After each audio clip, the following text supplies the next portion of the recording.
Roedd Iesu'n adrodd stori, a phawb yn gwrando'n astudd arno. Allan ar ochr y bryn wrth y llyn yr oedden nhw. Un tro, roedd yna 2 ddyn.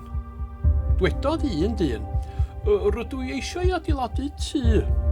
Fe wna I adeiladu ar y graig. Dyna le da, diogel.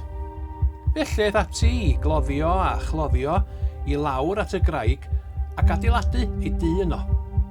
Yna, disgynnodd y glaw, a chwythodd y gwynt a daeth llifogydd mawr, ond roedd ei dŷ yn ddiogel ar y graig.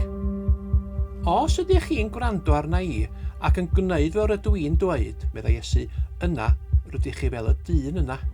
Dywedodd y dyn arall, rydw I eisiau adeiladu tŷ, fe wna I ei adeiladu ar y tywod, lle mae'n hawdd I mi gloddio. Ymhen dim amser, roedd y tŷ'n barod. Yna, disgynnodd y glaw a chwythodd y gwynt a daeth llifogydd mawr, a syrthiodd ei dŷ i'r llawr. Crash!